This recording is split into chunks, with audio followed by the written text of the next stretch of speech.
In fact, he sold it so successfully that Edison gave him a contract to distribute and market it all over the nation. Out of that business association grew the slogan made by Edison and installed by Barnes. Wow, what a story it is! Now, the Business Alliance has been in operation for more than 30 years. Out of it, Barnes has made himself rich in money, but he has done something infinitely greater. He has proved that one really may think and grow rich.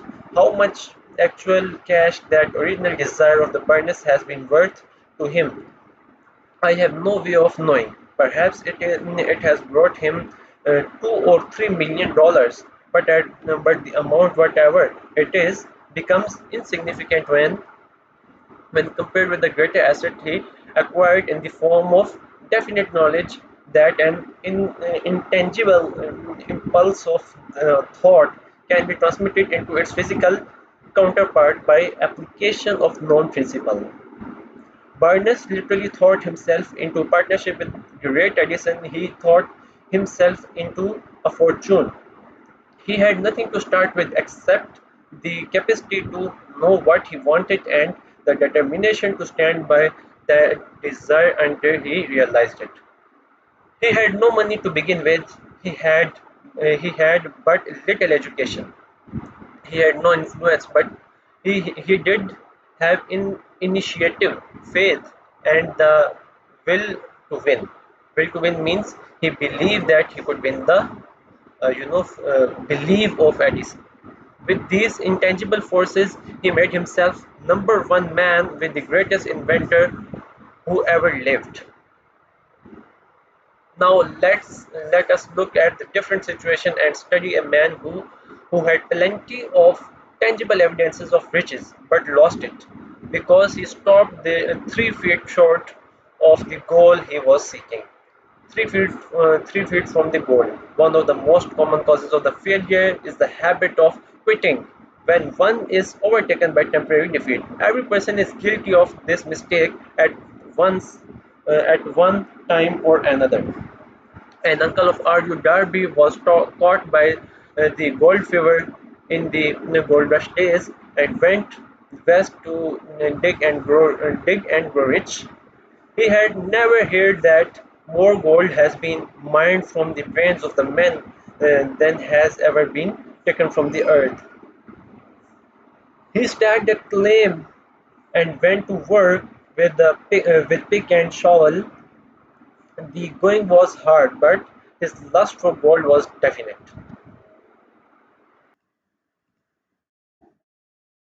After weeks of labor, he was rewarded by discovery of shining ore. He needed machinery to bring the ore to the surface. Quietly he covered up the mine, retraced his footsteps to his home in Williamsburg, Maryland, told his relatives and a few neighbors of the strike. They got together money for the needed machinery, had it shipped. The uncle and Darby went back to work the mine. The first car of the ore was mined and shipped to the smelter. The returns proved that they had one of the richest mines in Colorado. A few more cars of that ore would clear the depth. Then would come the big killing in profits. Down went the drill, up went the hopes of Darby and Uncle. Then something happened. The vein of the gold ore disappeared. They had come to end of the rainbow, and the pot of gold was no longer there. They drilled on, desperately trying to pick up the vein again, all to no avail. Finally, they decided to quit. They sold the machinery to junkmen for a few $100s and took train back home. Some junkmen and drummed, but not this one. He called in the mining engineer to look at the mine and do little calculating. The engineer advised that the project had failed because because the owners were not familiar with the fault line. His calculation showed that the vein would be found just 3 feet from the 3 feet from where the Darby's had stopped drilling. That is exactly where it was found. The young man took millions of the dollars in ore from the mine because he knew enough to seek expert counsel before giving up. So this is the lesson from this story, that we should always look for the expert of that field. Most of the money which went into the machinery was procured through the effort of R.U. Darby, who was then a very young man. The money came from his relatives and neighbors because of their faith in him. He paid back every dollar of it, although he was years in doing so. Long afterward, Mr. Darby recouped his loss many times over when he made the discovery that desire can be transmuted into gold. The discovery came after he went into the business of selling life insurance, remembering that he lost a huge fortune because he stopped 3 feet from gold. Darby profited by the experience in his chosen work by the simple method of saying to himself, I stopped 3 feet from gold, but I will never stop because men say no when I ask them to buy insurance. Darby is one of a small group of fewer than 50 men who sell more than $1 million in life insurance annually.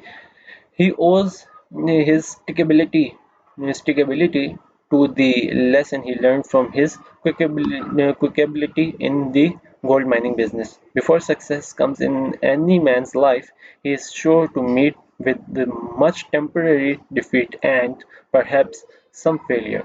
When defeat overtakes a man, the easiest and the most logical thing to do is to quit. That is exactly what the majority of men do. So we should never ever quit before checking any logic. Okay. More than 500 of the most successful men in this country has ever known told the author their greatest success came just one step beyond the point at which defeat had overtaken them. Failure is a trickster with a keen sense of irony and cunning. It takes great delight in tripping one when success is almost within reach. A 50 cent lesson in persistence.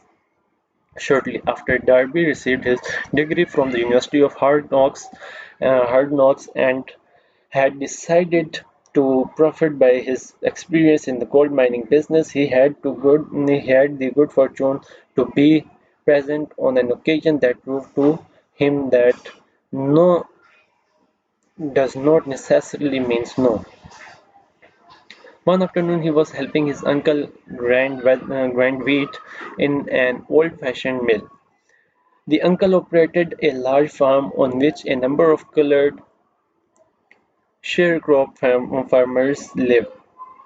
Quietly the door was opened and a small colored child, the daughter of a tenant, walked in and took her place near the door. The uncle looked up, saw the child, and barked at her roughly. "What do you want?" Meekly the child replied, "My mammy say send her 50 cents." "I will not do it," the uncle retorted.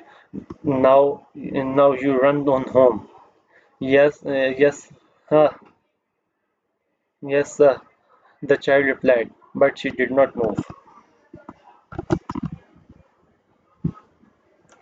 The uncle went ahead with his work, so busily engaged that he did not pay enough attention to the child to observe that she did not leave. When he looked up and saw her still standing there, he yelled at her, "I told you to go home, go home. Now go, or I will take a stick to you." The little girl said, "Yes, sir," but she did not budge an inch. The uncle dropped a sack of grain, and he was about to pour into the mill hopper, picked up a barrel stave and started toward the child with an expression on his face that indicated trouble. Darby held his breath. He was certain he was about to witness a murder. He knew his uncle had a fierce temper.